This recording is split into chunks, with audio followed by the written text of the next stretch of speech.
Halo teman-teman, kali ini kita akan belajar bagaimana soal tentang Finite State Automata atau FSA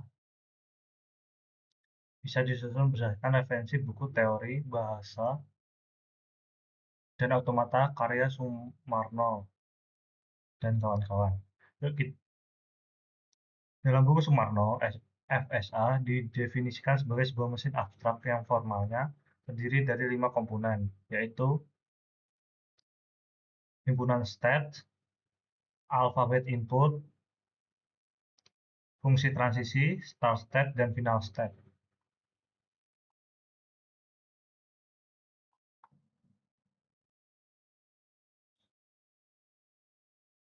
Inilah dasar saya dalam menyusun soal FSA. Misalnya di buku Sumarno ada pembahasan tentang automata yang mengenali string dengan jumlah digit tertentu. Dari konsep itu, kita bisa membuat soal seperti DFA dirancang untuk mengenali bahasa biner, yang jumlah digitnya satunya genap. State awalnya adalah Q kosong, yang juga menjadi state akhir jika membaca angka 1. Automata berpindah state kalau membaca 0, tetap di state yang sama. Soal ini langsung mengacu pada definisi fungsi transisi di buku. Berdasarkan fungsi transisi tersebut, kita buat beberapa string sebagai opsi jawaban. Dari sini, siswa harus menghitung jalannya automata. Mahasiswa harus menghitung jalannya automata.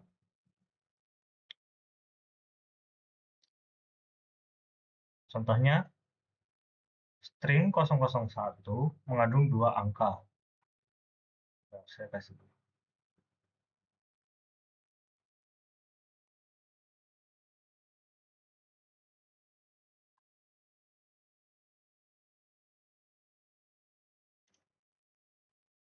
Contohnya, string 001 mengandung 2 angka genap yang diterima. String 001 mengandung 3 angka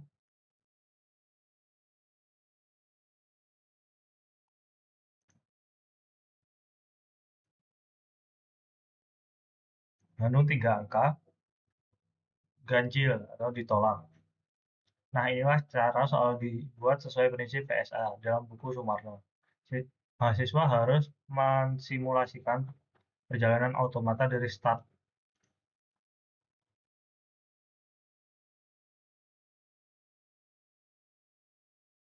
dari start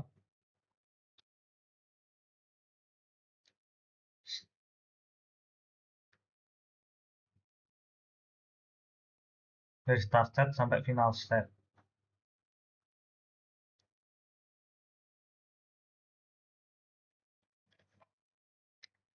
Kalau kita buka bab tentang determinis automata di buku Sumarno, kita mendapatkan definisi formal. Ini definisi formal. Setiap input dan setiap set hanya punya satu transisi yang pasti. Dari konsep itu, soal kita jelas adalah contoh DFA, bukan NFA. Dengan begitu, soal yang kita buat ini bukan asal-asalan, melainkan langsung merujuk ke teori di buku ini.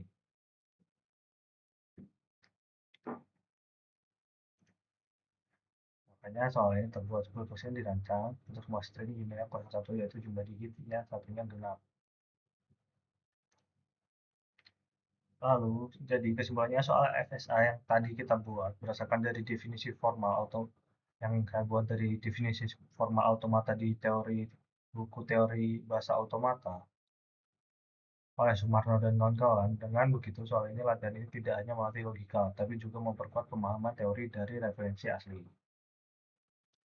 Mungkin sekian dari saya, bagaimana soal ini alasan dan penjelasannya terbuat. Sekian dan terima kasih. Sebelum itu mohon maaf saya lupa memperkenalkan diri. Nama saya Nofriandika Widianto dengan NPM 24570510313 kelas Ilkom B. Kelas Ilkom B. Dengan begitu video ini akan saya akhiri. Selamat siang.